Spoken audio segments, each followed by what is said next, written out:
Well, good Tuesday morning, Bakersfield, surrounding communities, and everybody watching online on YouTube, Twitch, and Facebook Live. This is the Early Bird Special. Sparky's falling asleep on me already.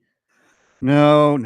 Oh, no, we're in the I woes was and just woes. telling my boy over here, when your team is the laughing stock of the NFL and your baseball season ends a night too early, sometimes you just don't want to talk about sports Look, when brother, your team is crap. how do you think I felt when Philly lost to the Dodgers and I had to walk in here knowing every Dodger fan that listens to this show was going to be texting and calling in that day? It's funny is I've gotten a bunch of Dodger fans saying, "Oh, I really wanted the Mariners." I'm No, like, yeah, of course you did, because you guys are all worried sick about the Toronto Blue Jays dropping 12 on your heads.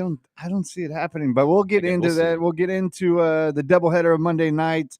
Yes, we'll talk baseball, but what always comes and saves me since I was a little boy is wrestling. Absolutely. Monday Night Raw was awesome last night. We'll have our boy 24KG plus NBA season starts tonight, so there is something to reach for, and it's an 82 game season, so I don't have to cry until April. Yeah, we got a little bit of time there. Just So as I'm long as your good. Bulls don't see the Miami Heat in the playoffs, we're fine. Yeah, which we know is going to happen. Absolutely. So we'll talk to our guys Snacks at the 8:30 point of the show. We'll talk about the Lakers and the Warriors tonight. Oklahoma City hosting Kevin Durant and this new Rockets team as Kevin returns to Texas and tries to pull something off down there. And then the Warriors and Lakers.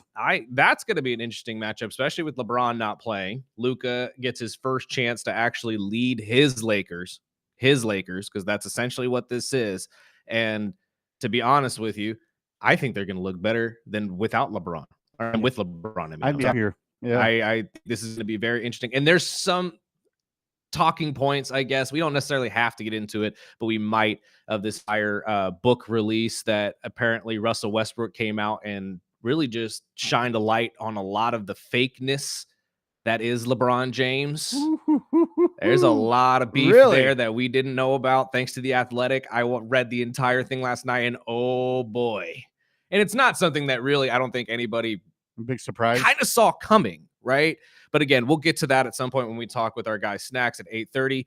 And I agree with you. Raw last night was fantastic. It was a championship match filled show. Almost every match had some sort of championship caliber to it, which I thought was great. And I'm going to stand on what I said a couple weeks ago. Crown Jewel is, for some reason, a problem. I don't know why. I'll get into this with our guy KG. But every year when Crown Jewel comes around and they have to put a major halt on all of these amazing stories we get throughout the year just to appease a certain, portion of their organization, I think it's really starting to show, and it's going to happen again next year. And you're going to hear me say it again next year.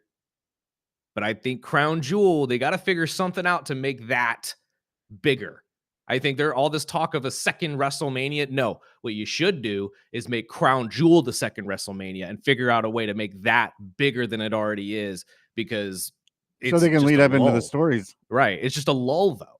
Like there's this month-long lull in wrestling, or at least in WWE during this, and WWE can't afford that.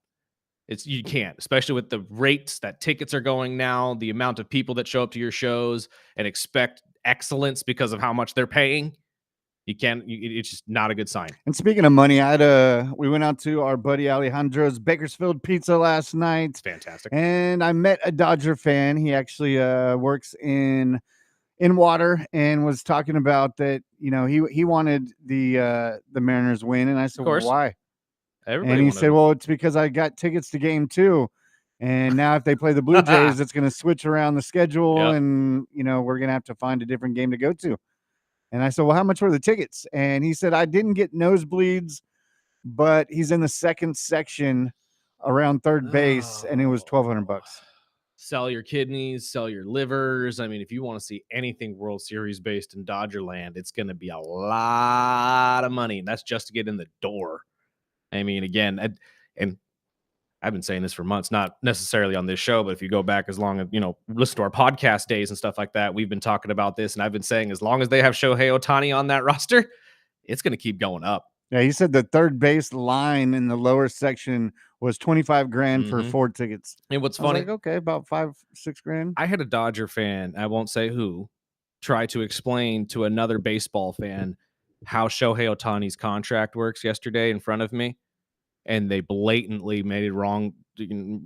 They said it was only 10 years. I said, no, no, no. I didn't interject because I didn't want to get in their conversation. It's for life. I said, no, no, no. The $2 million of which he plays for you is 10 years. Yeah, and then Then after you that got is when 10 he goes, years after that, yeah, it's 20 years. where it's $68 million a year. And that's not counting Yoshi's contract, most likely Mookie's contract, and all the rest of these guys when they start doing the same thing to keep the band together. And they're already talking about getting guys like Kyle Tucker and reaching out. I'm like, again, what else do you need, homie? Again, that's baseball. And at this point, everybody complaining about it. As much as I hate to be on this bandwagon, I'm starting to feel the same way. Because if you look at the revenue that these guys make every single year, even the teams that are bad, there's no excuse not to spend the money. So be mad at your owner, not at the Dodgers. Oh, I get it. I'm more mad about the actual league. Yes. I mean, again, there are ways to go about not of course having this, but it's baseball. We have a World Series, but let's get into the Monday night games because there was one good game. Well, I would say the Tampa Bay Lions game, I think everybody was expecting a much better game, especially with the injuries on both sides of this. And to be honest with you, Detroit just continues to show people that injuries mean nothing to them.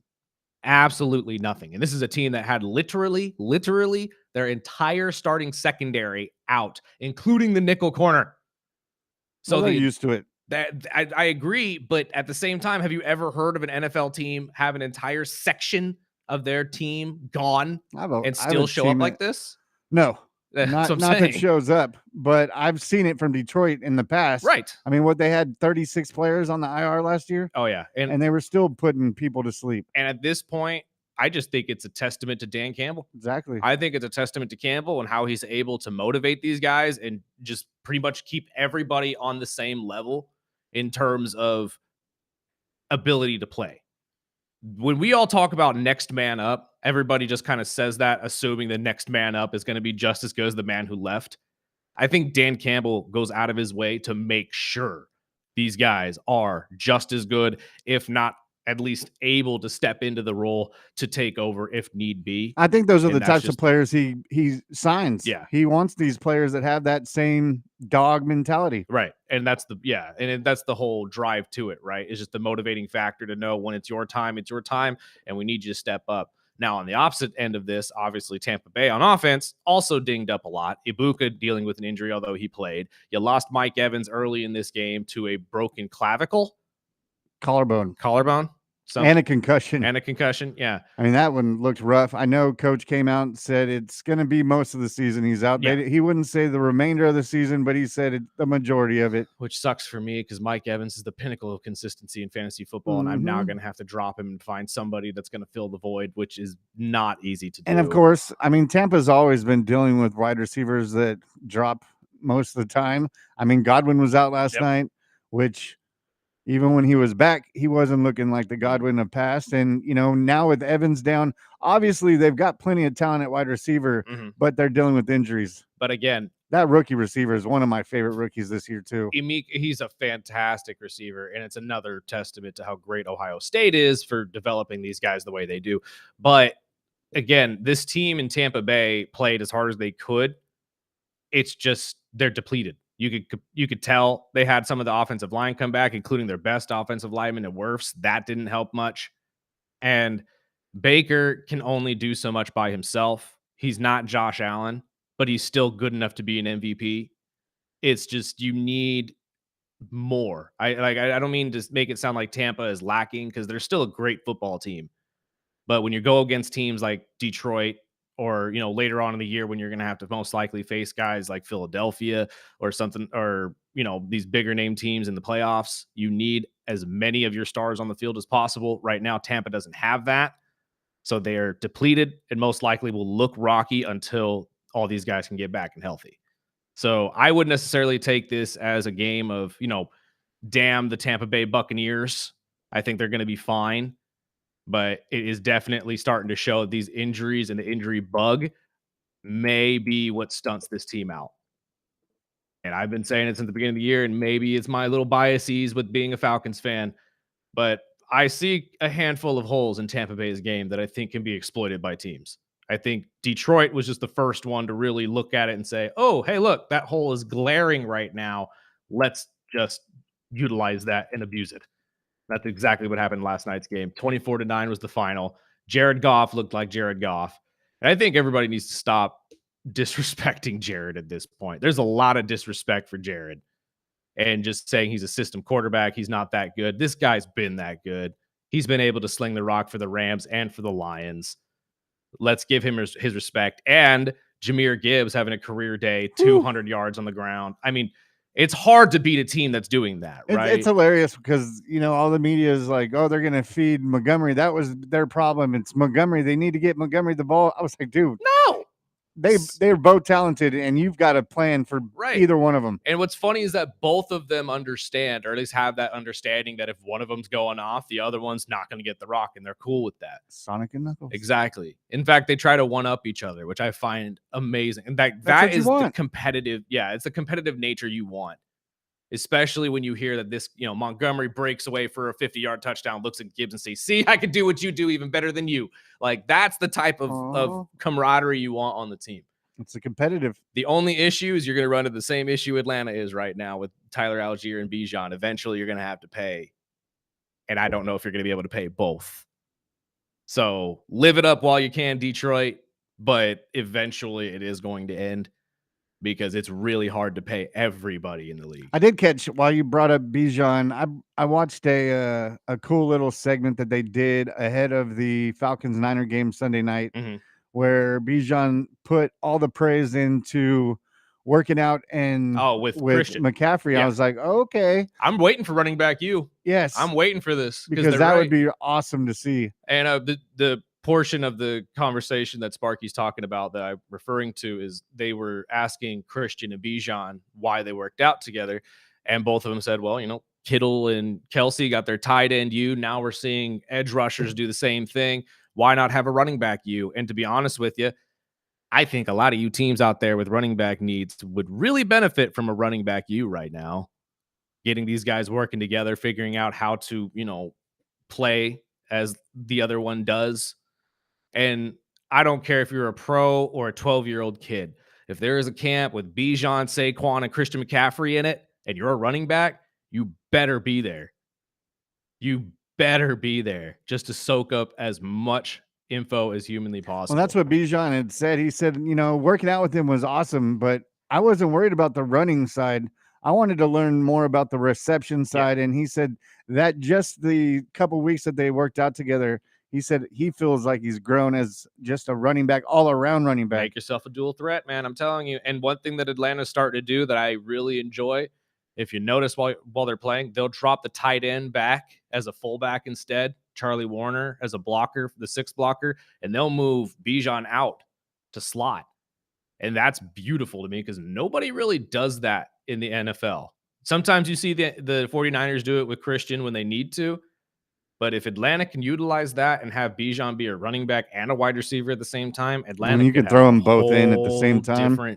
I'm just saying. You get Algier in there at the same time. That's you don't know who's going to be running the ball. It's telling you, Atlanta's got something here if they could figure it out. And they're going to find it out this weekend because they got to practice a scrimmage against my Dolphins. I'm sorry, buddy. The worst running back defense or rushing defense. Bijan and Tyler might both run for over 100 yards. But that's all I'm going to say. I wouldn't doubt it. Let's take a break real quick. On the other side, we'll talk about the other game that happened last night that was a little more competitive, even though it took me until 10:30 at night to finish watching it, and that was the Texans and the Seahawks. This is the Early Bird Special right here on ESPN Bakersfield, 101.1 FM, 12:30 a.m., and we are also video streaming every single weekday from 7 to 9 on Facebook, YouTube, and Twitch. We'll be right back.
Welcome back. This is the Early Bird Special right here on ESPN Bakersfield, 101.1 FM, 12:30 a.m. Also streaming video every single day from 7 to 9 on YouTube, Facebook, and Twitch. You can go back and watch all of our old episodes on YouTube as well as some old interviews and whatnot throughout the last couple of weeks. Let's talk about this other Monday night game, though, before we move on to the other games that we didn't get to yesterday. The Seahawks pulling off a 27-19 win over the Houston Texans. And at this point, the Houston Texans falling to 2-4 under D'Amico Ryans and CJ Stroud. This is probably the lowest we've ever seen them since CJ has been on the team. And I don't know what the issue is. This is probably the one year where I've sat there and said, wow, I really don't get what the problem is with this team. They can't run the ball. The offensive line ain't there. The defensive line is doing everything it can to keep them into games. Will Anderson is a stud. And that safety turn touchdown really kept them in the game last night, if you ask me. But at the end of the day, I keep looking at this offense. The wide receivers aren't there. We were talking about Nico Collins before the year and how big of a year he needed to have, especially for fantasy owners, because of just the trajectory he was headed the last year and a half, 2 years. They haven't found anybody outside of probably Dalton Schultz to throw the ball to. And with Joe Mixon hurt this entire year, probably won't see the field from what I understand. He's probably gone all year, which means that's another guy I'm going to have to drop this year, which, that's on me taking a gamble. I did the same. And I think it is the offense. I don't know if they need to switch it up and get a different play caller in there, or maybe it just was stunted in the beginning with the running backs. I mean, the offensive line is, I don't even know what the right word would be. It's struggling. Skeptical. It's struggling. And we really, to tell you the truth, I haven't been impressed with what I've seen from Stroud CJ, either. I haven't either. And that's my thing. It's kind of like the Trevor Lawrence thing to me. When you come in with so much hype, especially when CJ came in after that rookie season he had, and the sophomore season was essentially the same thing. It wasn't really an increase. We didn't see any development per se. We just kind of saw the same CJ. This year, we're seeing it again. And much like Trevor Lawrence and what I've been saying about Trevor, it's kind of like you're stuck in limbo. You're not exactly developing as a quarterback. I don't see week to week improvements that I would see with a Josh Allen or a Lamar Jackson or Patrick Mahomes. It's like you're talented. We can all see you're talented and you could be one of the better quarterbacks in the league. But now, because you're not developing in that way, your game is very much stunted and stalemated. And every defense now has 2 years worth of tape on you that they can use against you. And maybe that's the case. Maybe it goes just as simply as that. I think it's more the offensive line. I've said this when it comes to the Raiders. Geno is not that bad when you put a good offensive line in front of him. Right now, the Raiders do not have a good offensive line at all. That's why I presented the question last week to Mr. Horowitz, which he swiftly shot down and said, no, it's mostly Geno. I disagree just because I've seen many teams go from an awful offensive line with a quarterback running for his life and playing, well, like a subpar quarterback, go to a great quarterback with a good offensive line the next year when they make the adjustments. Bears. So maybe it's as simple as just the Houston Texans don't have the offensive line to make this work. Or maybe it's that CJ Stroud hasn't really developed enough. I'm just shocked that the run game hasn't been able to get going, and that's why personally I'm going to blame it more on the offensive line, because even with guys like Nick Chubb, you still can't get it done. Nick Chubb may have had a lot of injuries with his time with the Cleveland Browns, but it's still Nick Chubb.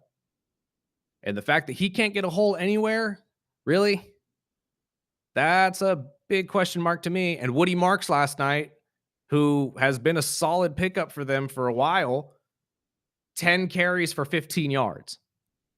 That's not winning football. Now, on the opposite side of the coin, Seattle's on fire. Seattle looks tough, man. They were supposed to have their full secondary back in this game. Didn't end up happening. Witherspoon didn't play. Neither did Love, which is unfortunate, but that didn't matter at all. And when they get those two back, this defense might be a lot better than I anticipated. I can't say for Sparky. Sparky's been singing these guys' praises all year long. But Sam Darnold, 17 for 31, 200 yards and a touchdown. Yes, he threw a pick, but it is what it is. I think you take that. And he is, again, showing everybody Minnesota should never have let that boy go.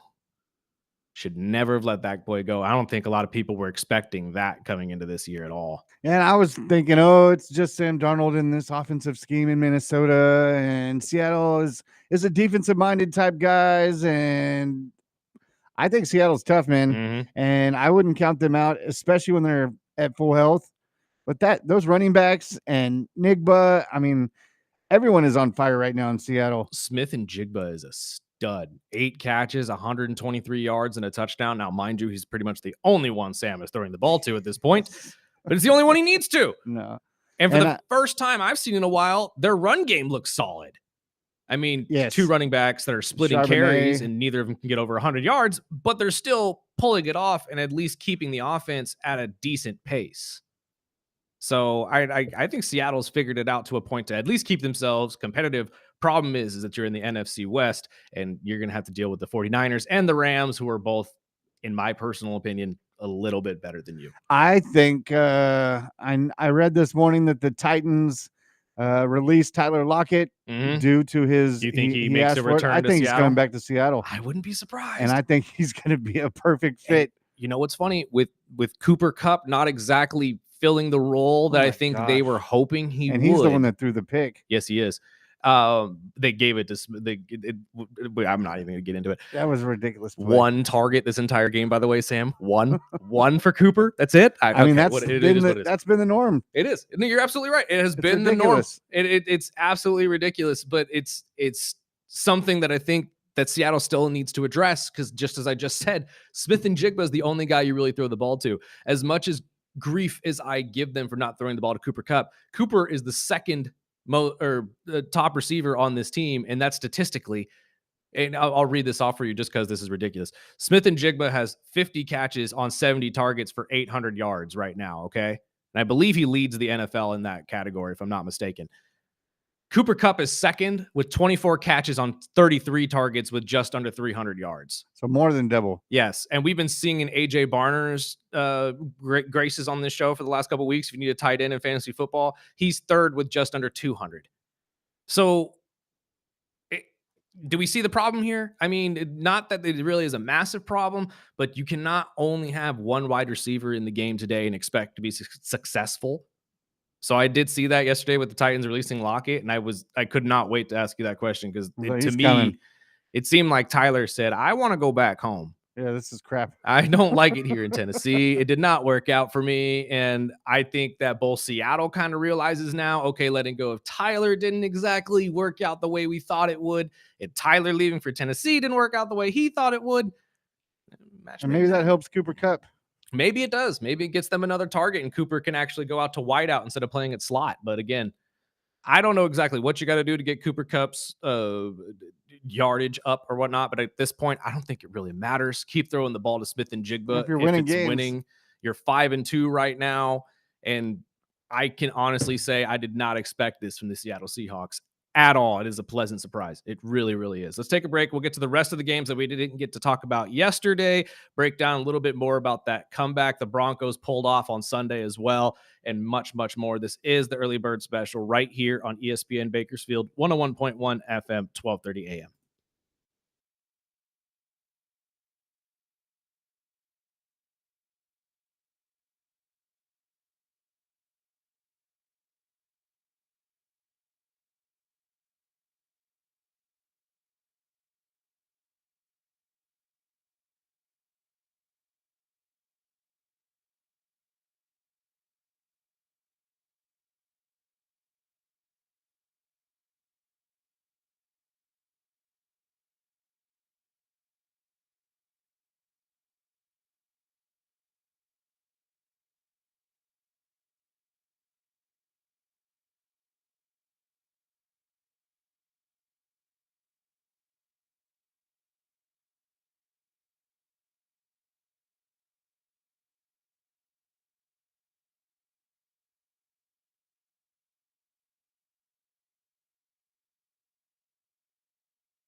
Welcome back.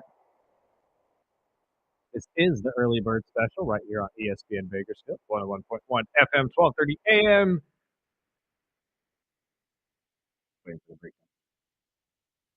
Let's talk about some of the rest of these NFL games that we didn't get to yesterday. Just a recap of this week In of football. general, Now, what jumps out at you? how many Denver. sets we had, how many comebacks we had. I mean, Denver's comeback was easily the most entertaining. I mean, for those of you who didn't get to catch it or on Sunday, rather, Denver was down 19-0 in the beginning of the fourth quarter. Did a 33-point swing, won the game 33-32. And I said this yesterday. I don't know if this is more of an indictment on Brian Dable or just we all need to be praising Sean Payton and Bo Nix. Probably both. This entire game was so entertaining to watch, and there was a late mistake by Jackson Dart that kind of gave the game away, even though Jackson made up for it with the final touchdown for the Giants to put them up 32-26, and he made that play him damn self. I will say that right now. But at the end of the day, I'm just sitting there watching that game, and I'm like, wow. I know as a Falcons fan, I could never say that any comeback is worse than what the heck happened to us, but this one was probably one of the most impressive ones. 33 points in the fourth quarter, the most by any NFL team that hadn't scored at all throughout the rest of the game. I mean, I don't think people really are taking that into account. 33 points in 15 minutes of play, and that's with the other team having the ball at the same time, which means this team went down and scored at least 4 to 5 times in one quarter. That was impressive. It really, really was. And with everybody singing the praises of the Kansas City Chiefs saying they're back, they're back, they're back, let's not forget who's the king of the West right now for the AFC, and that's the Denver Broncos. Whether that continues or not, we'll find out. But I'm telling you, I'm not that impressed with what we see out of Kansas City. And all Kansas City fans, I need you to stop saying this was a revenge game for Rashee Rice. Enough of that nonsense. I would not look past the Chiefs right now. I'm not looking past them. Nobody's looking past them. They're still a threat. I think they are the main threat. Mm. I think they're the main threat. As of right now, because again, we were saying the same thing about the Chargers. Yeah, but in the first 4 weeks of the season, resumes are much different. Fair, absolutely fair. And can just look at it. I mean, they were down 19-0. If it wasn't for that fourth quarter comeback, I mean, the rest of the tape would prove way different. Right. And I'm not going to take anything away from Denver because I love Denver's defense, and that's the main reason that they were able to stay back into this game. Mm-hmm. But I know they're losing Dre Greenlaw for a game who got suspended late last night. I mean, I would have to. It'll just make it more entertaining later in the season. Oh, 100%. If Denver can keep it up. I'm not sure if the Chargers are the real deal with the injuries, but once they're 100% at the offensive line, maybe they'll fight for a wild card. But earlier in the season, I think it is going to be between those two for the West. Are they getting Slater back? The Chargers? I don't know. Supposed to be. Are they supposed to get Slater back as well? I know Alt is supposed to be coming back. I know Alt has practiced in the last week, but they didn't want to push it. But I mean, Denver is going to definitely be in that conversation as long as they can keep it up. But I still have to back Kansas City. I know Kansas City is Kansas City. I'm not going to sit here and say Kansas City is not a threat, but I'm just saying Denver still, to me, although statistically it's Atlanta, Denver still has the top defense in football. They still have the top defensive player in football in Patrick Surtain. And until these two Titans clash and I see any different, I'm still going to ride with the Broncos. The Chiefs, although, yes, the resume is there, and they still have Patrick Mahomes and Andy Reid, and as long as you got those two, or Captain Kool-Aid, as Mr. Freddie likes to call him, that's just hilarious to me. I call him Santa. They're always going to be a threat, no matter what. No matter if Travis Kelce's there, no matter if he's throwing the ball to Rashee Rice, which, again, not a revenge game for somebody who was, doing something stupid in the offseason and deserved to be suspended. But at the end of the day, I don't think we could write off the Denver Broncos. Granted, I agree with you. The 19-0 lead didn't look great, especially them playing through the first 3 quarters of that game. But let's not forget the real life factors that Bolt had actually told us about last week, which is dealing with the London game the week before, jet lag, all the travel time to get back to Denver. And they refused to take the and bye. They refused to take the bye. There were a lot of real life factors that factored into them being down 19-0 against the Giants. And let's not, I mean, again, I think a lot of people still are seeing the Giants as a loser team. I don't see the Giants as a loser team anymore. That They're not defense is tough, man. It is. And they're not a contender. I'm not going to sit there and win a Super Bowl, but they're not anything to look past either. So you got to give respect where respect is due. And they still scored in the fourth quarter to make it harder for the Broncos to come back. This wasn't a 21-point swing. This was a 33-point swing.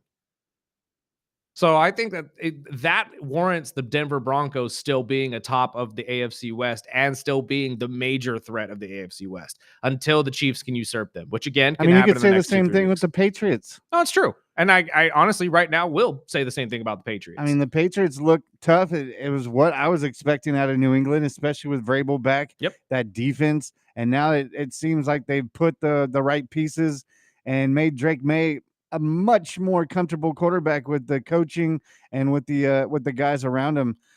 But they're also in that same division with a team like Buffalo, right? Which I can mirror with Kansas City and Denver.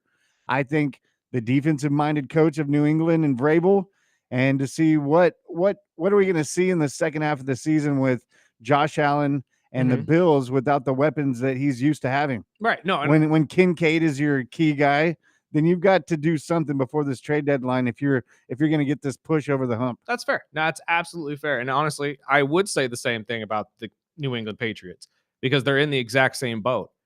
But I think if we're going to go by resumes, the Patriots are obviously in a better spot than the Broncos are because although Josh Allen, MVP caliber player, they haven't gotten to the Super Bowl, nor have they won a Super Bowl, so they don't have the same resume as the Chiefs do. And the Chiefs, obviously, are the team that usually knocks the Buffalo Bills out. I'm just saying that when it comes down to these division games, I would not be surprised if we see the Broncos take both of them. And I know a lot of people are sitting there saying, well, Kansas City's still Kansas City. And again, I agree with you. But I'm not going to sit here and ignore a 33-point swing from an offense in one quarter. I don't think I've ever seen Patrick do that. Now, granted, again, who you were playing is a big factor, but we just said it. Defense of the Giants is not anything to slouch around about. Or I think the big question is going to be on who gets this bye week and who's going to end up in the first round of the playoffs. Right. Because we're so used to teams like Kansas City or Buffalo getting that bye week, and it looks much different this season. I mean, the Colts might go in there and steal that number 1 spot, or somebody like Denver. Might be a good thing for Buffalo and Kansas City. Exactly. You guys have heard me say it, especially when it comes to the playoff play. You do not want a bye week. And with a team like Baltimore that just fell on off the whole globe, they're not. They're not going to be in this mix. So that's one extra step a team like Buffalo or Kansas City don't have to worry about. I wouldn't be surprised to see the Pittsburgh Steelers start to spiral. Oh, yeah. I would not be surprised at all. 4-2 right now after that loss against the Bengals on Thursday. And I'm telling you, you guys haven't looked that good. Yeah, that was an identity. There it is. It really is. Like, if you watch the early games, especially the game against the Jets and stuff like, in the early part of the year, they have tried to throw a lot of those games away. So I'm not ready to necessarily say the Pittsburgh Steelers are contenders either. I'm still sitting down with about 2 to 3 teams in the AFC that could really make a run. And obviously Kansas City is one of them. But I think Denver is another one. I like the grittiness of this team. I love Sean Payton, who is a Super Bowl caliber coach. And at the end of the day, it's a division game. And those always are entertaining no matter who's playing in them.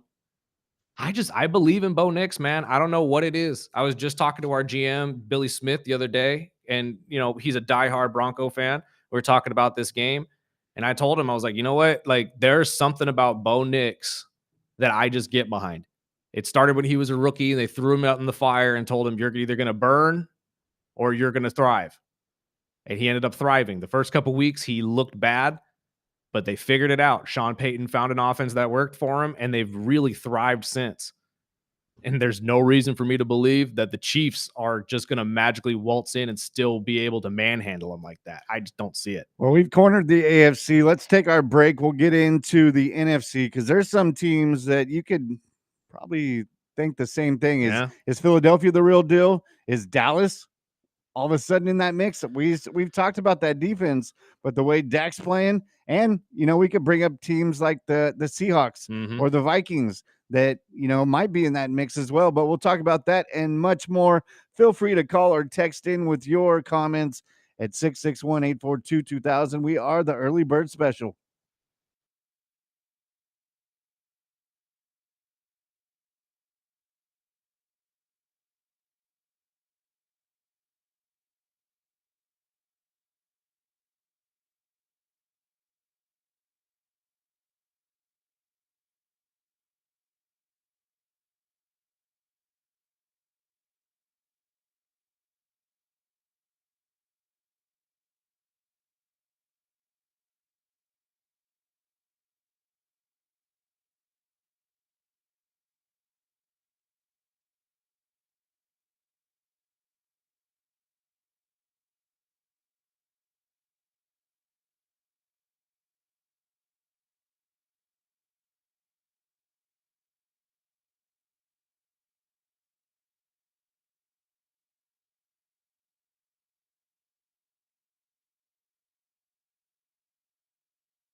Oh.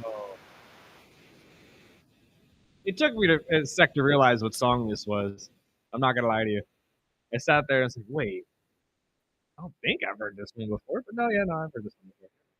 You heard of Snacky Poo? Oh my god. Well, looking at the NFC, I mean, obviously the main topics, obviously Green Bay and Detroit, Chicago right on their tail. The Rams and Matt Stafford putting up 5 touchdowns The in London. Eagles, I mean, what is up with the Eagles? Where's Look, Barkley? Dallas is right up on their tail. yep. But my big question is, with Tampa losing last night and Carolina on a winning streak, can we really talk about Carolina, making it in a playoff or fighting for the division? Are you being serious right Yes. now? I No, mean, they're on a winning streak. How can absolutely you not talk about not. them? No, Carolina. No, no way in hell. I mean, if you look at their This is schedule, again. they I might get where you're coming from with they this. win 4 or 5 more games. I But mean, Carolina fans, let's not get over your skis. You guys have won 2 games. Good for you. This is probably the longest winning streak you guys have had in 20 years. it's a No, 3-game winning streak. 3 games. I'm sorry. You're right. Let me be fair. No. Tampa Bay is still Tampa Bay. Atlanta is way better than Carolina, no matter how much that And you've won 30-point 3 game. games. Doesn't matter.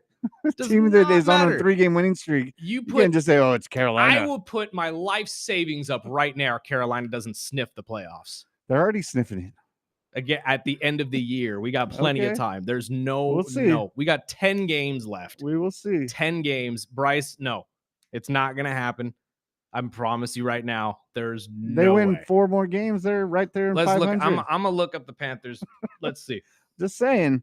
Again, you And can they- just say just like every other Carolina fan is believing right now. But right And- now they got Buffalo next, then Green Bay, then the Saints, then us, then the Niners, then They've the already Rams. beat you once. They They're can not beat the go- Saints. That's Here's the 2 thing, out of that's 4. 2 out of 4. Yeah, and they're already a game ahead of you. Look, and you got the Niners and then the Rams. That's fine. You're gonna lose both those games. Then you might Maybe. beat the Saints at home. Maybe. You might beat the Saints in New Orleans, maybe.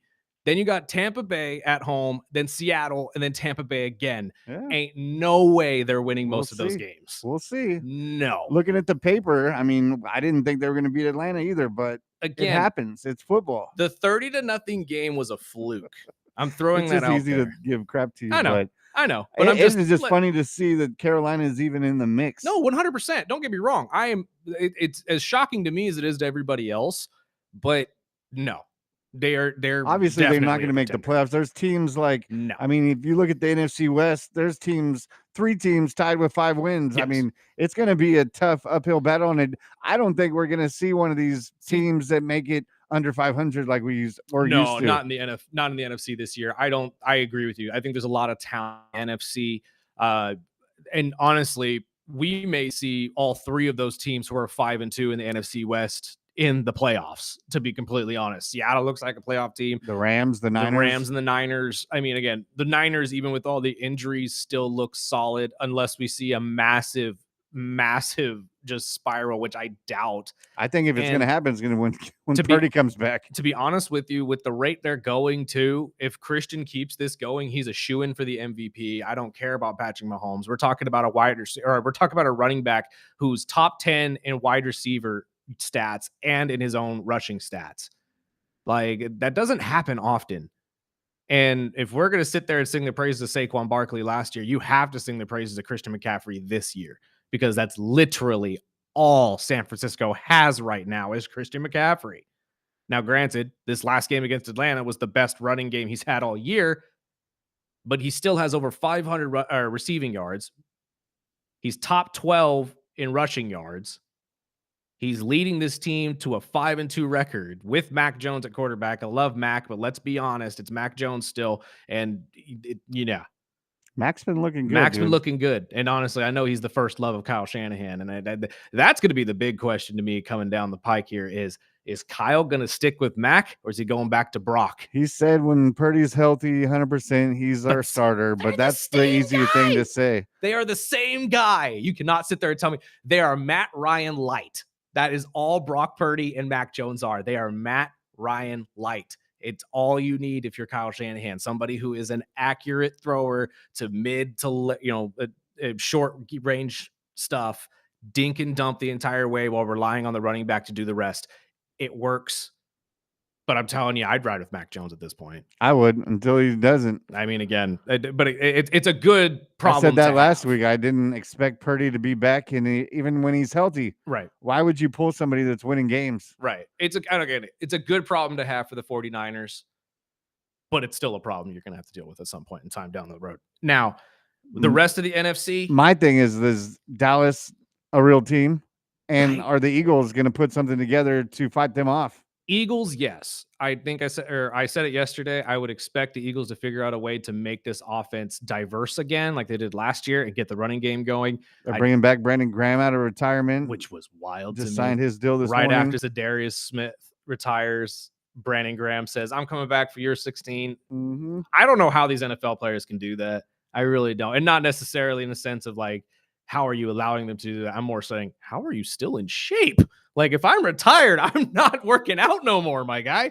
But regardless, no, I think Philadelphia is legit. I am very skeptical when it comes to the Dallas Cowboys, though. That defense scares me, and I don't mean in a good way. Bland looks great, and so does Diggs, as they usually do. But without a front seven that can disrupt a quarterback, it's really hard for a secondary to thrive.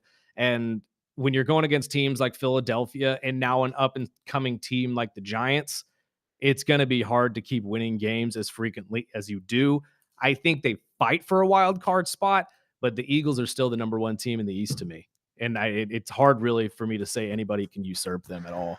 I mean, Dallas, they keep surprising me, man. I didn't expect this defense to step up as well as they have the last 2 weeks. For Dallas to have the number 2 quarterback in terms of yardage and the number 2 running back, that's pretty impressive.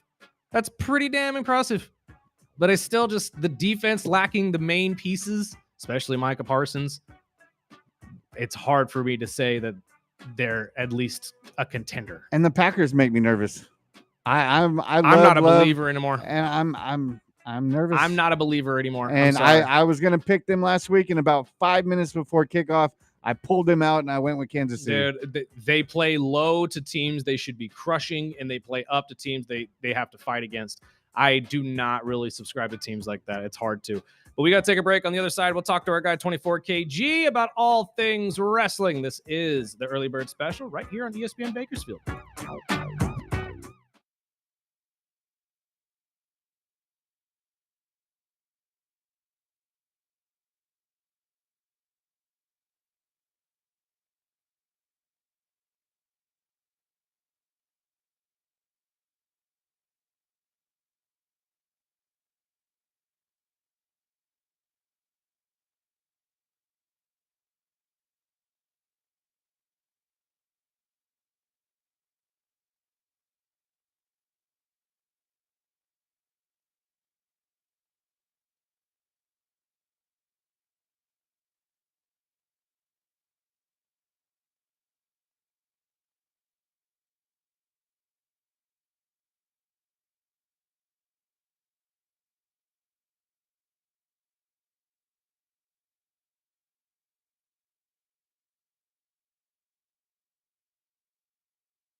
Welcome back.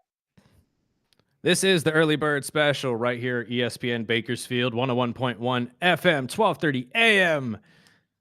Also streaming video-wise on Facebook, YouTube, and Twitch every single weekday from 7 to 9 as the show goes. You can go back and watch all of our old episodes as well. But it is time to talk to our guy, 24 kg, about all things wrestling. Hey. He had one of the best Raws I think we've seen in quite some time last night. Championship caliber championship matches all the way through as we get ready for Survivor Series and another Saturday night's main event. Are we excited for these anymore? I am. Are you? I am looking forward to this one at least, just because we don't have a PLE for at least a little over a month. Yeah. I mean, Survivor Series at the end of November, right? And we got some stories cooking, so something. Hopefully they don't drop the ball on this one. I mean, again, let's start with this entire stripping of the title of Seth Rollins, and obviously the Bronze being left out of the Battle Royale at the end of yesterday's Raw. Personally, I think it was a beautiful idea. Obviously, you want to give these guys something to get angry about.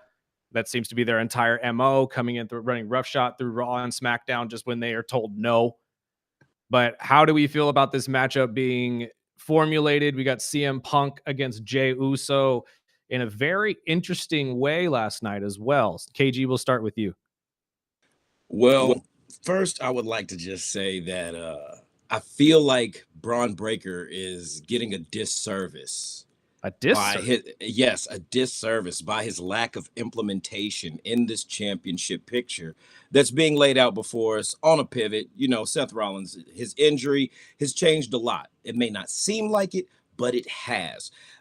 Are we getting yeet fatigue once again comes into the conversation with the CM Punk match that we're now getting drawn up at Saturday night's main event. Honestly, it's great for business. And I say that it looks good, it sounds good, all these aesthetics that go with the show, which was a good Monday Night Raw last night. But is it really best for the future of star building, athletic builds that we're seeing kind of go to waste in the forefront of, let's just say, the potential of Carmelo Hayes?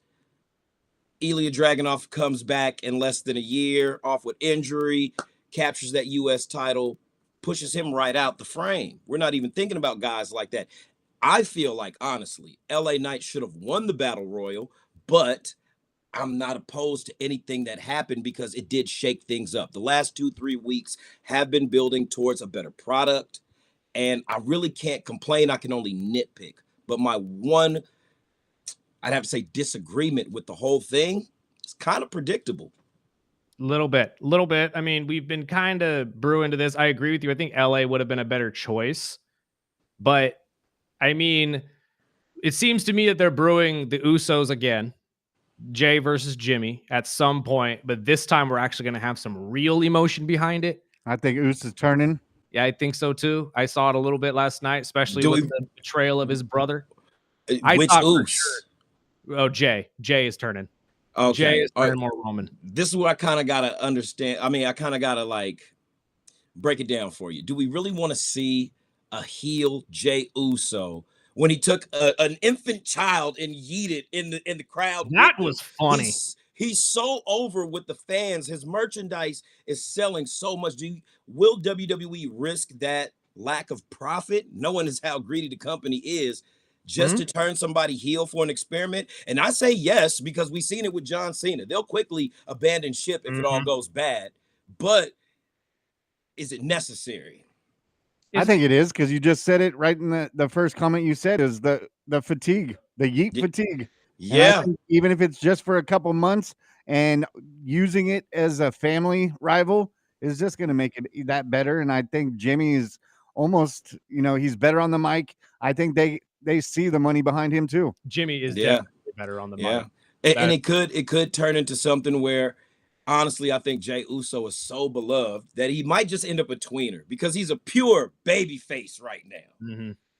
No, he is. If he starts doing things that are Romanesque or old school bloodline-esque, like, maybe a grabbing of the tights on Saturday night to get his, title, little things to cheat, little heel moves. Right. then maybe we'll see that kind of flourish into something down the line. But this is where we see the Bronze interrupt this match. I hope. You know what? I look at the Bronze as you know, the Smash Brothers from Mighty Ducks 2. Yeah. As long as it doesn't turn into a tag team match just go in there and just check everybody, man. I don't need that again. No, we need to separate them. I genuinely believe we need to separate them from being a tag team. Not that they're not formidable as a tag team as the Bronze, but I agree. I don't need to see Uso and Uso against Braun and Braun or anything like that or again. Uso and CM Punk. Exactly. Really, I really felt like we're about to see a new version of the Vision, more so that's picked, like, you know, the guys that are in there, they're picked by the Bronze. I don't know really the dynamic of how Paul Heyman is in this anymore, other than just an advisor. He kind of is there by hostage once again by a group that's forcing the wisdom out of him, forcing the experience to benefit them out of him. And it kind of culminated last night with his character just kind of being fed up with, like, hey, guys, you know what? Just look in the mirror. You guys are the guys. You know, don't kill me, but, you know.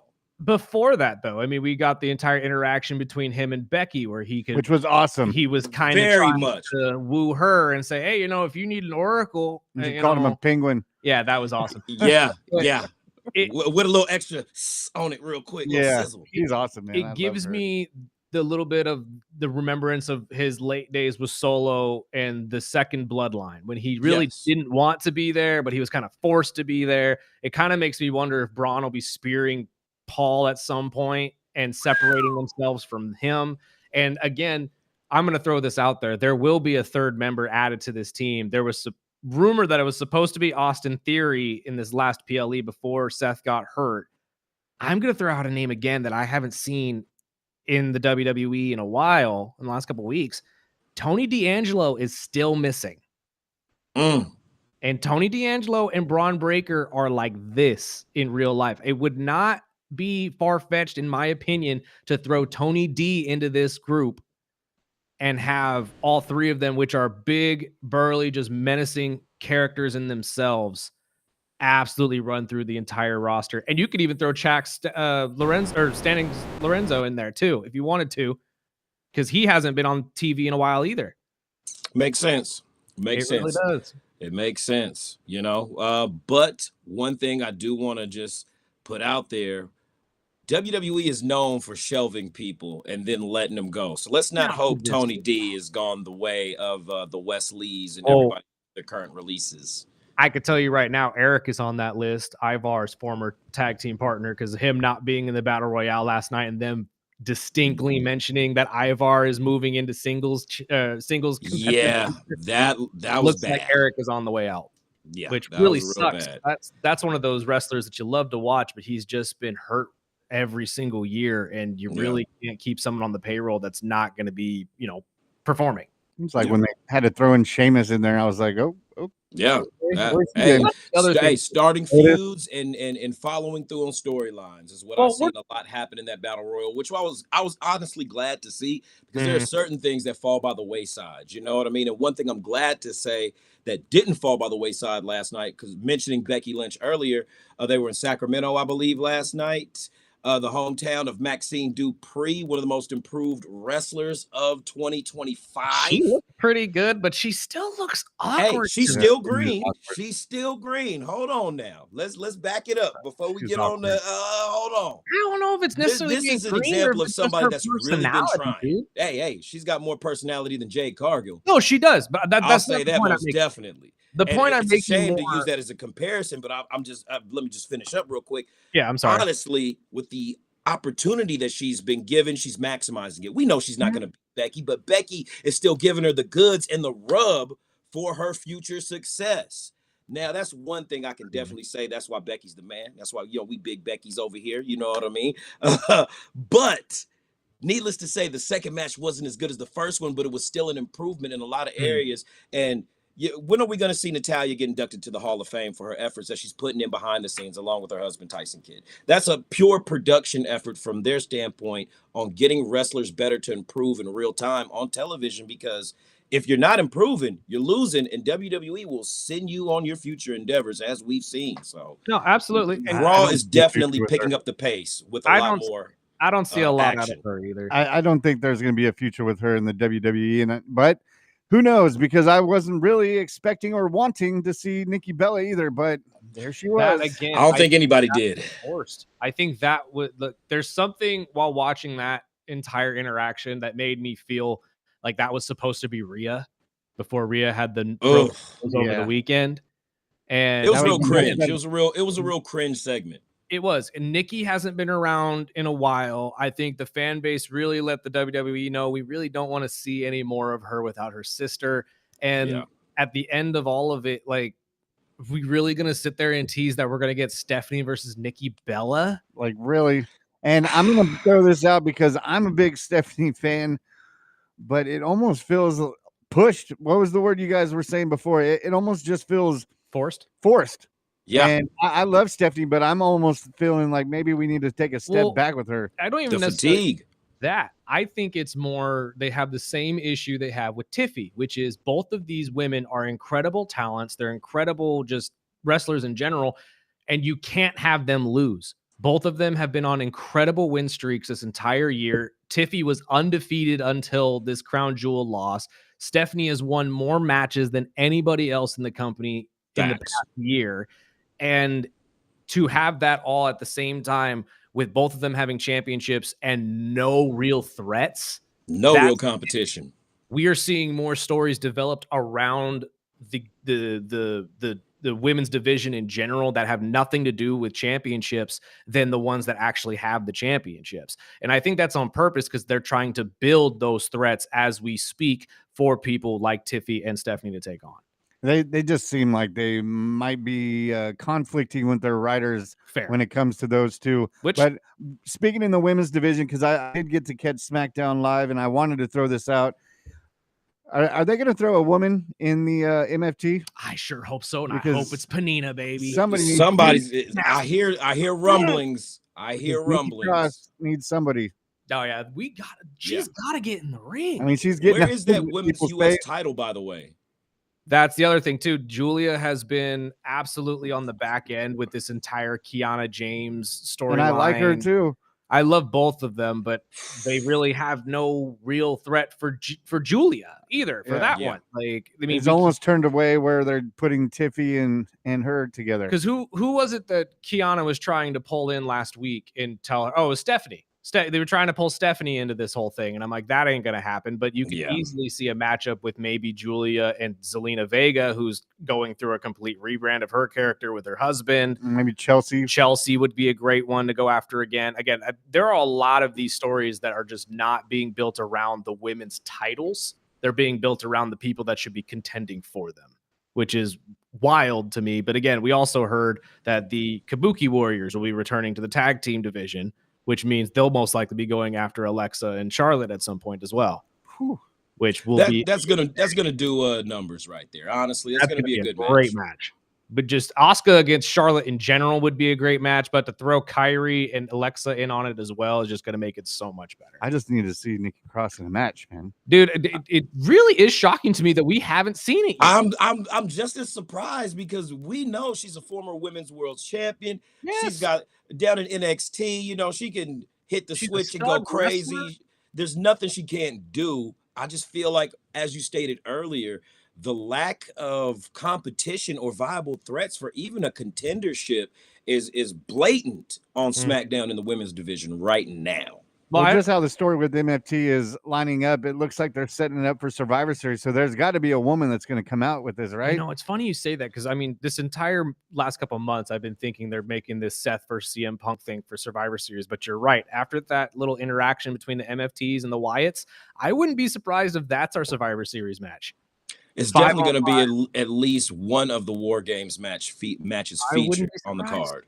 It would be interesting to watch. And also, would this be the first time too that we have an mixed match, like a women's mixed gender Survivor Series match, War Games match? I don't think we've done that.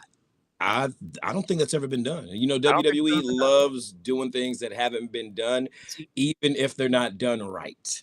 how can So, they pull that off though? Like, how could you actually pull hey, that off without the men or the women hitting each other? Because that's essentially what you I'm would I'm need to I'm do. pretty sure they're asking the new AI writers, how we're gonna do that right now. They're asking Allegedly, Sora to put it together allegedly, for them. A you Chat know. GPT will be writing this one apparently.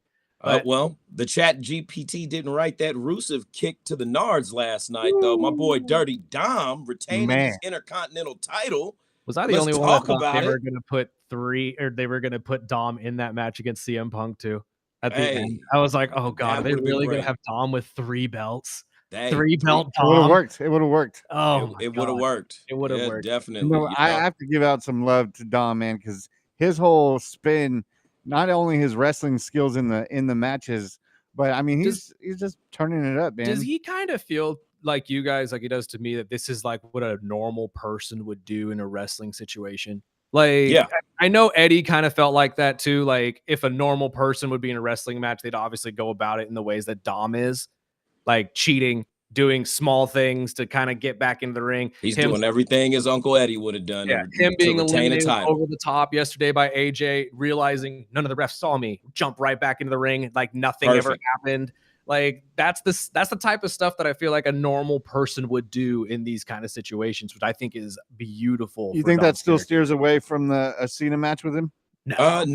No, not actually. I think moves like that and the way they depict him show his wrestling IQ. He's Mhm. literally, for real, a 20-year vet.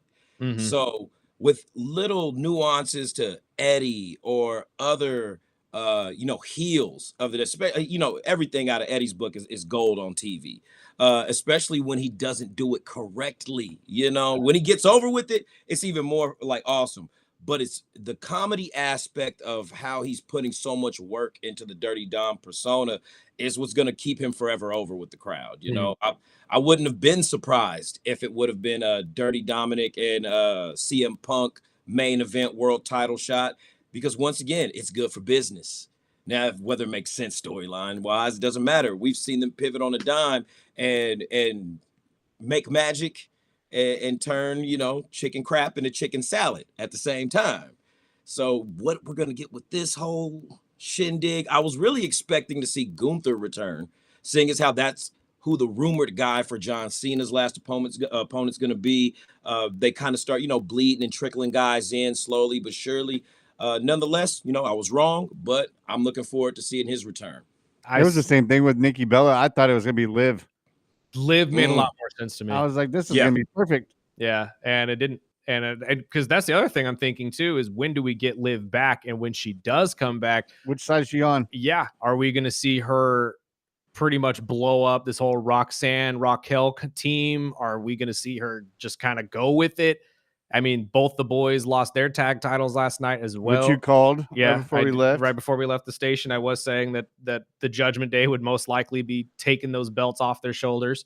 But I just, there's a lot of questions that I leave out there for Raw, just because obviously that's what they're trying to boil towards. I don't think Gunther's the match, though. I really don't. I think that's just Yeah. an internet rumor that people are trying to run with because everybody wants him back on the roster. How do you guys feel about this thought, though? Because the more and more I watched that Dom Rusev match last night, the more I saw it. We're going to get a triple threat between Dom, Rusev, and Penta. Oh, most definitely. And that match is going to be amazing. That's going to cook. That's going to cook. Most definitely. And I wouldn't be surprised if Dom wins again. I really wouldn't. I don't by know. Hook or by crook, a win is a win, baby. That's what I'm saying. I don't know how he's going to do it, but I feel like they're going to keep that belt on Dom for a while.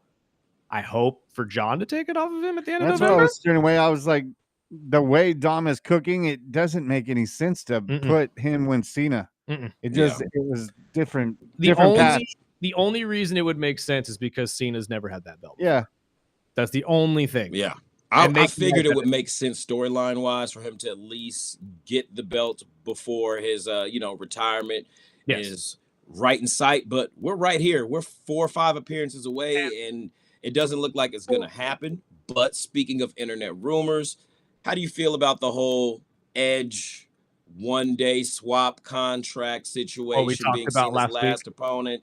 It keeps coming up.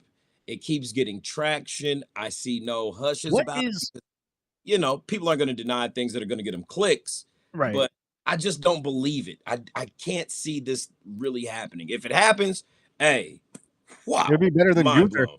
It would be much better than Gunther. Way better, way better. But the Uh, possibility of it happening, what's your guys' percentage on that? What's the percentage on you think it's I, happening? I yeah, don't go see it for Spark. happening. I don't see it happening. But I mean, if they open up that door, I mean, that could be perfect for wrestling. That could that would be the ultimate forbidden door right there. And just to open that up back and forth, um, don't say things like that because you know dreams come true.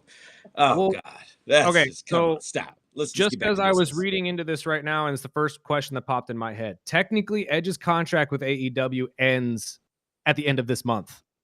So he doesn't need to be traded at all. He could literally leave and go back to WWE if he wanted to. And to be honest with you, I think there's a legit want to go back and be John's last match because again, when you really Even if it's just a one-day contract, they could do it. Who wouldn't? It really, when you look at John's entire list of rivals, I mean, we already saw Brock.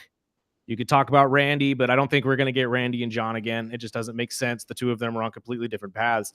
The only other big one that he has not touched yet is Edge.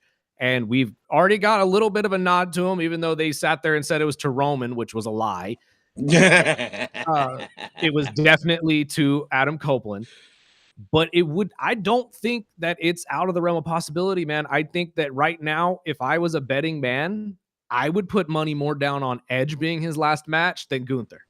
I think Edge versus I can feel that one at Saturday night's main event, which could be the last match for both of them now in the WWE.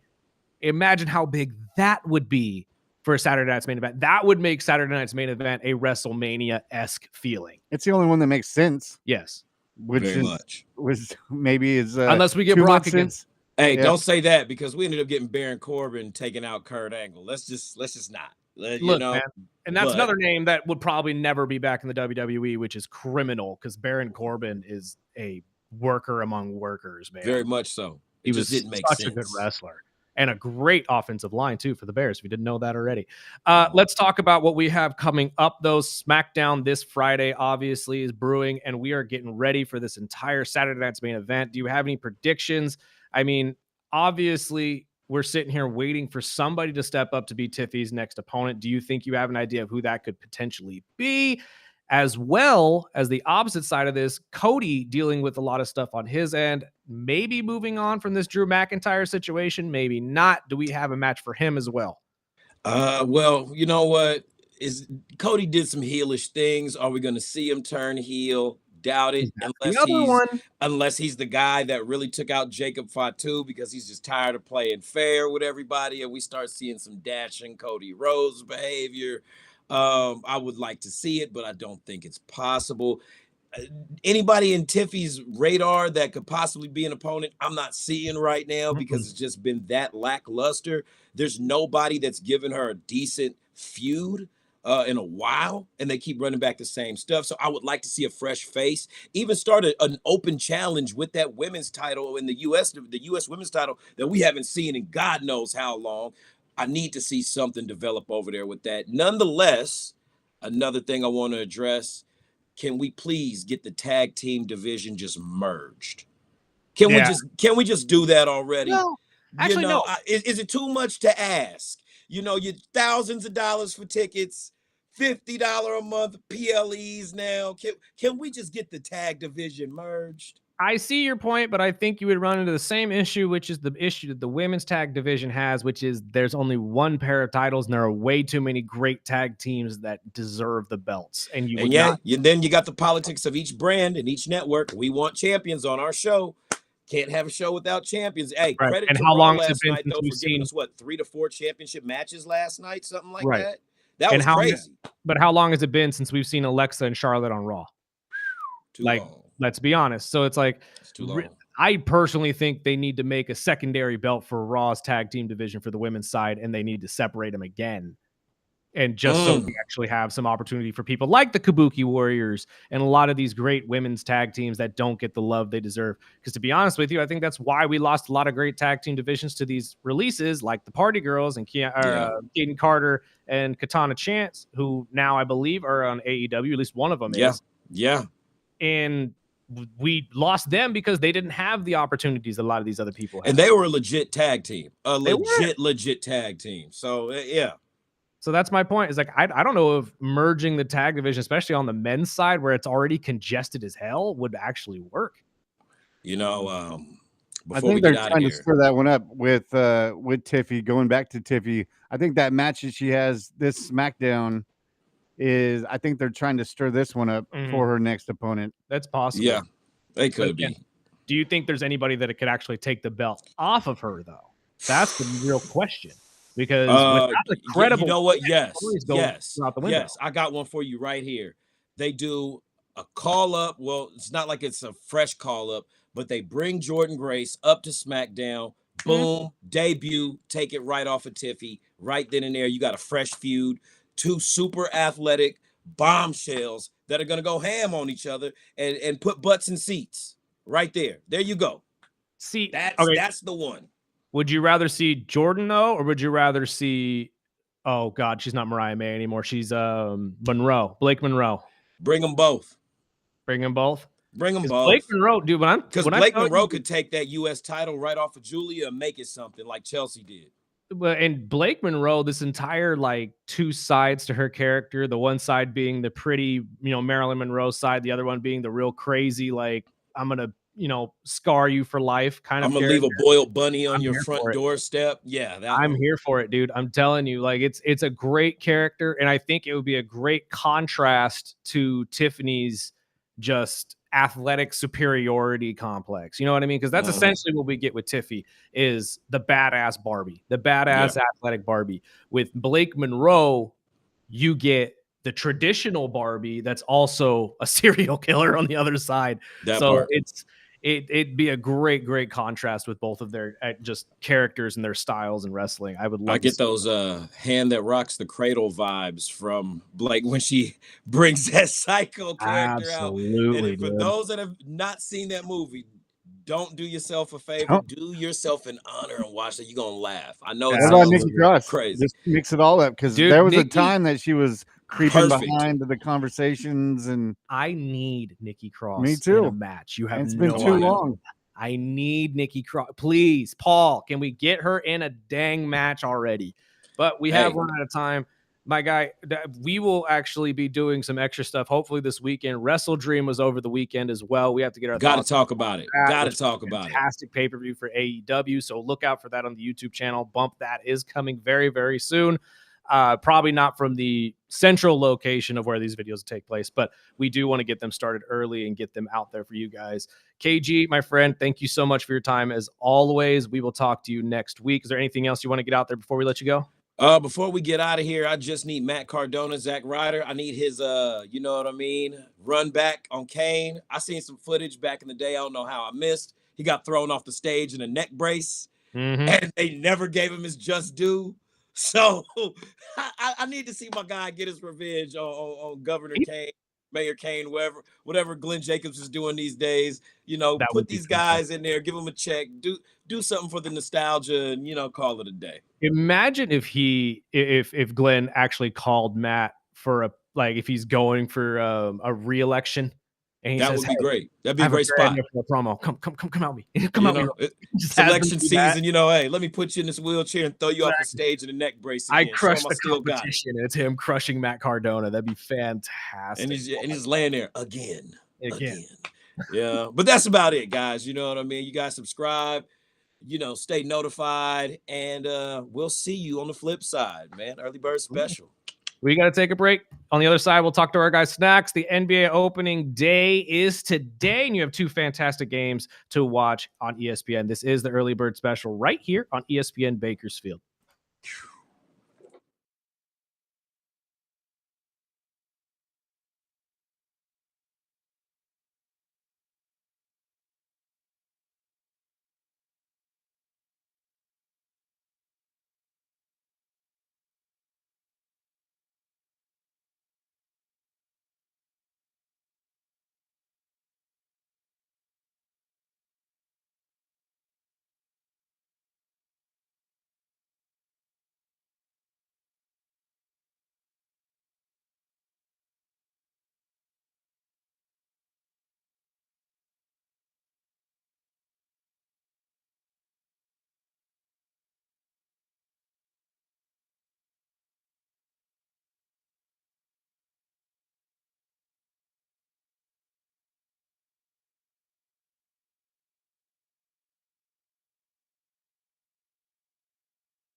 Welcome back. This is the early bird special. I want to thank our guy 24KG for joining us as he always does on Tuesdays. Talk all things wrestling. Again, we'll get our thoughts on Wrestle Dream and AEW and whatnot out on the Bump That segment. That'll be coming hopefully this weekend. It's a very, very busy time for you boys. Very busy. And trying to get all three of us in the same place at the same time is very, very difficult. We got the grand opening of Wars. Yes, we this do. Saturday. Come out 3 to 7 on 19th and K Street.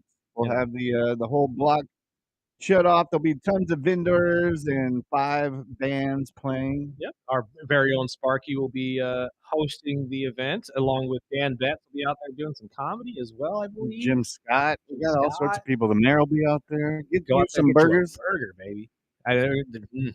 My God. I told you guys I'm a burger connoisseur. Me too. And but that smell every day, man. I'm gonna be gaining if I'm not fat bastard from Austin Powers by Christmas, I don't know what's up. By this time next year, I believe me and Sparky will probably both be in the 250-pound range, just solely because this thing is going to be right on top of us every single day, and I'm going to have to walk by it and say, God, that smells amazing. Oh, God. But we got our boy Daily Dave, and before, I mean, what are you thinking about this World Series matchup starting Friday? Oh, I just want to see a great game. I just want it to be called fairly. I don't want any controversies. I am calling in right now. I am so upset. What the heck is a double review? They called that on Baker Mayfield last night. It was an apparent first down. His guy reached the line to gain, and it looked like they were going to go, and that just took the mojo out of Baker Mayfield. That's my opinion. I called in yesterday. I said, don't let the Zebras decide the game. And I've never heard of a double review. No, that was definitely a first for me too. That I agree with 100%. But again, they lost 24-9, Dave. Yeah, but that's a crucial point in the game. You know what I'm saying? That's like the other night when New York has got the ball ahead by 10 points, and you should be running the ball. No, fair. You know what I mean? And then you throw an interception. That's a crucial point in the game. Last night, Baker's trying to get his mojo back. That could have got the mojo going. And then he's thinking, okay, we got it. And then all of a sudden it's like, oh, wait a minute. And it wasn't even the worst call of the day. If you wanted to talk about bad calls, how about the Game 7 Mariners game where they call a guy out for getting hit by a baseball? Baseball umpires are unrivaled at bad calls. Let's be fair. That's what I just brought up at the beginning of this. When you asked me, what do I just want to see a fairly called game for the World Series. No controversy. That looked like. Trust me, Dave. Yeah. You're going to get that because I'm going to tell you right now, between Toronto and LA, there's not going to be a lot of base hits done. There's going to be a lot of home runs done. It's not really easy to overturn those. Either fan base is going to be upset either way. So we're going to hear some type of controversy either way. But regardless, I think we got the best possible World Series, regardless of who was coming out of the AL. Both of those teams deserve to be there, and their fan bases have been long waiting for this. I mean, this has been 3 decades for the Toronto Blue Jays, never, obviously, for Seattle, but that doesn't mean Seattle's not going to be there again next year. I agree with you. I agreed with you yesterday in terms of we need to clean up officiating. I think that's across the board in sports. But again, we got to remember these guys are human, like I said. And at the end of the day, the double review did throw me for a loop. I've never seen that before in my life. You're 110% correct on that one. That was wild. But I mean, again, it just threw me for a loop. I'm like, what's, okay, they got it right. And then it's like, oh no, now we're doing another review. Right. Oh, and again, next time, Thursday night, we're going to see a triple review. And then I'm going to be pulling my hair out like, what's a triple review? That's the thing I was going to bring up, though. It's not necessarily illegal in the game. It's just something we haven't seen before. And it's one of those instances that rarely ever happens. 1 in a million. So I doubt we actually see this again. You know what I mean? Yeah. But I get your frustration, though, Dave. And honestly, I thought of you when I was watching the game last night when that happened. I said, oh, Lord, Dave's right. Look at this. We got another weird call from referees. So you're absolutely right. The Zebras got to clean it up. Yeah. But, I think the Dodgers are honed and ready. I think they're rested. They'll be they're healthy. Mm-hmm. I would rather have matched up against Cal Raleigh. In fact, I was happy when he hit the home run. I thought, oh, we're going to face the Mariners. But, that first baseman, Guerrero, is great. Vladdy. They got Scherzer. They have some great. The guy And that that's hit not the even home who run, did it, man. No, it's the cheater. I would have taken Vladdy anytime It's if the it would cheater. have been Kirk, but it had to It had to be be Springer. the cheater, man. Oh my God! Oh It had no, to be the cheater. I didn't. I thought when you said that, I thought the same thing. Why is Springer? Is he getting messages from somewhere? No, okay. To be fair, George Springer, outside of the 1 year with the Astros where he cheated, again, the one we can prove where they cheated, George was a pretty good, or actually continues to be a pretty good playoff hitter and is pretty clutch in these types of situations. So I wasn't necessarily surprised he hit the home run, especially with an 86 mile an hour. I don't even know if that was a sinker or whatever the hell it was, right down the middle of the plate. Like it's gonna go gone. It's gonna be gone regardless. That was a bad pitch, but and I used to love to watch Altuve before the controversy. See, I hate Altuve. There's something about Altuve I don't like. And now I can't. Anybody that has their toe dipped in the water in that World Series, it just upsets me. I'm sorry. And no, you're right. I'm not too upset about Springer, but it brings up old memories. That's 100%, as it should. And that's the one thing Sparky had texted me yesterday, Dave, was I could not believe that it was George Springer. And I agree with you guys. It's absolutely crazy, but that's baseball. That's how it all works. When you're clutch, and you stay that way. So, Dave, I would have left Wu in. Yeah. Now he walked. You never walk the first batter. That's a mortal sin. Give up a hit, but say Wu. Go out there and say, "Go get him, Tiger." I agree. Lean on your best pitcher and just ride with them. I agree with you 100%. But again, that's what makes great managers when they make those decisions at the end of these key games. And unfortunately, Seattle went the other direction. Dave, we got to let you go, though. Be so important when we play the World Series. So. Absolutely. We got to let you go, sir. We got to get to a break real quick and get to our guy on the other side. Thank you for calling in. We really appreciate it.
Welcome back. Final segment of the day here on the Early Bird Special. 101.1 FM, 12:30 AM, ESPN Bakersfield. Streaming video every single weekday from 7 to 9 on Facebook, YouTube, and Twitch. We're also on Instagram and TikTok as well. You can join us, like, subscribe, share with your friends, all that type of good stuff. It is time to talk about the NBA's opening day. That is tonight as the Rockets head to Oklahoma City to take on the champion Thunder and Shai Gilgeous-Alexander. And then afterwards, I believe it is the Warriors headed to LA to take on the LeBron-less Lakers and Luka Doncic. And to talk all things basketball, we got our guy Snacks from 93.1, as well as one of the best local basketball referees we have, and hopefully soon to be NBA referee as well. Sir, how are you? Yes, sir. Good morning, everyone. Hello. Good morning. Good morning. How are you feeling about this start of the season? I mean, obviously, it's a good start when you always get the Warriors and the Lakers going at it in the first day. Plus, we get to see KD's return to Texas as he and the Rockets take on the Oklahoma City Thunder. As always, the Western Conference is loaded once more and again, so that's going to be interesting to watch. We're just going to have a hard time finding out where to watch the game due to all the streaming services. This is very true. Tonight this will be on Peacock, if I'm not mistaken. Yeah, so I'll be missing those games. I just want it back on basic TV, like it used to. I got a login for you, my friend. You don't worry about it. We'll help you out there. Yeah, no, but I think the Western Conference is eventually going to end up running again. The Eastern, I don't know why the Eastern Conference can never pull any, I would say superstars, but they end up being good though. They end up being good basketball teams, but I think the Western Conference end up just being the good fun teams to watch. We're sleeping on my Cavs already. Season hasn't even started yet. Yes. Well, I'm not sleeping on the Cavs because again, I don't really think they lost a lot of their bench or a lot of their players. So for them to keep that chemistry, I think will be very good for the Cavs. Again, the Eastern Conference has very good basketball. If you want to watch good basketball, you watch the Eastern Conference. If you want to watch AAU, All-Star, superstars, you watch the Western. You watch the Western Conference. Do you like that there's kind of a styles clashing kind of thing there for the Eastern and Western conferences? I mean, I get what you're saying now, and you're right. I mean, a lot of the stars have vacated to the West Coast because that's really the teams that have been trying to pay and pull these guys in. But do you think it's a good thing for the NBA to have the West Coast kind of be, the superstar teams and the East Coast be the teams that focus on more just strategic basketball? For marketing purpose, I do, because old heads like us, we still want to see good basketball. Mm-hmm. We don't want to see up and down, run and gun type of basketball. But then you also have the young bucks or some folks that just want to see exciting basketball. So you go watch a Western Conference game. Mm-hmm. So that's what I actually like watching the Eastern Conference, because I actually run plays, set screens, get the ball down to the post. They bang a little bit more. Western Conference, they just want to get the ball out off the rim and get quick points. So just depends on what type of style of basketball you like, I guess I would say. Let's talk teams. I mean, outside the usual contenders with the East wide open, which team do you believe that is underrated this year, or maybe a squad that might exceed expectations? Yeah. Young team, the Hornets. Haven't heard of that in a while. Yeah, I thought for sure he was going to say Detroit, so I'm surprised. Go ahead. think Detroit shocked everybody last year. Yeah. Though. Yeah, and Detroit's going to be my second one, but the only thing with the Hornets is they can never stay healthy. Yeah. LaMelo Ball, or is that his name? The youngest one. Yeah. He can never stay healthy. Lonzo's actually with Cavs or with Cleveland now, believe it or not. Who is that? Lonzo, his older brother's in Cleveland now. Right. He's backing up Darius. Which I think, because a lot of people sleep on Lonzo's basketball IQ. Mm-hmm. But again, both of them can never stay healthy. Exactly. So I think if you keep a healthy Hornets team, they're very exciting to watch. Also a young team, but the Pistons is one of those, always going to be the Pistons. They're going to be tough, hard-nosed basketball to watch. So those will be the two surprising teams out of the East. Out of the West, man, it can be anybody, because again, once it comes down to the end, who's more healthy. Mm-hmm. I know everybody want to shout the Rockets, but I just, when you put too many superstars on one team, it never works out for me. Well, and with the Rockets, I mean, that's one of the questions that I had last year when this KD trade happened. Do you think the Rockets moving on from guys like Jalen Green for Kevin Durant is going to actually improve them enough to get over teams like the Thunder? No, because this is me speaking without knowledge of who they have on their team defensively, but they never really had a defensive team, although their coach is a defensive person. Mm-hmm. And that's the one thing you're never going to get out of superstars. You're not going to get both offense and defense. You're only going to get offense, which is you're going to get defense. So if they have some players coming off the bench or good rotational players that can come on the floor and, give some numbers, give some minutes to play a little bit defense, they might go far. But as far as the Western Conference, Golden State, if they stay healthy, I got the Timberwolves back in the picture because I think Anthony Davis working with Mike over the summer we're going to see a different game out of him, a little bit more slower game, but a pickup game in that sense. So that's where I stand with it. Well, to flip my question on the other side, I mean, which contenders do you think might take a step back this season? Well, we know the Bucks won't be in the question. that's one that I popped up. Honestly, one that I'm going to throw out there, I think the Warriors. I'm not sure if the Warriors are going to be as successful as we're used to seeing them be, even with Jimmy Butler on the team now. Yeah, and that goes back to the who stays healthy the longest throughout the course of the season. We know we won't see the same Celtics depending on when Tatum comes back, but I highly recommend that he does not come back this year. In the Pacers with Halliburton, we saw a spectacular Indiana Pacers team last year, but what are they going to look like with Halliburton out? Am I saying his name right? Halliburton, yeah. Yeah, Halliburton. With him being out, what are they going to look like? Are they going to be a totally different team? Will they still have the same chemistry that they did last year? So those are contenders that we saw last year, give us a good run. So way too early, I realize, but I want you to look in your crystal ball here with the last minute or so that we have with you. Way too early prediction. Who do you think makes it out of both the East and the West for the championship? And do you have an early MVP prediction? Since he lost weight, I'll go early MVP first. Okay. Luka Doncic. Okay. What do you think that losing all the weight is going to benefit his game at all? Because I said the same thing about Luka, but guys like Zion who have lost all this weight, I think it's going to work against him. I just don't trust Zion's body. He has 3 weeks and he's back on the bench again for me. It's facts. Well, yeah, he's good for the crime. He hasn't really shown us anything outside of 3 weeks of a season, and then comes the last 3 weeks and gives us a great performance, and then we forget about him again. So, Luka, I do think the weight loss for him will pay dividend to his MVP run. And what was the other question? Early finals prediction. I'm sticking with OKC in the West, man. Are you? They're still young. They didn't really lose a lot of pieces. They got the chemistry.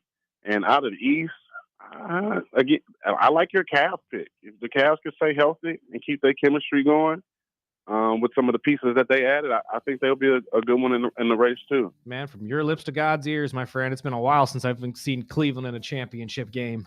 It'll be a lot of fun. I know it's just a couple years ago. I mean, they were close last year. I think they caved down the Donovan Mitchell injury.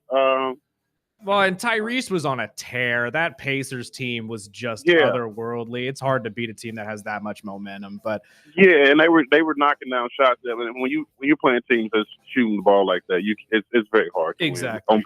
And plus being injury prone. So absolutely. Well, sir, we are happy to have you back on the broadcast. We'll talk to you very, very soon throughout the season, and I hope you have a great day. Thank you, guys. Thanks, brother. We got to get out of here for the day. This is the Early Bird Special. Join us back here tomorrow, 7 to 9, as always, right here on ESPN Bakersfield. But until then, here comes the great Rich Eisen. Sparky, let's get out of here. KGEO, ESPN.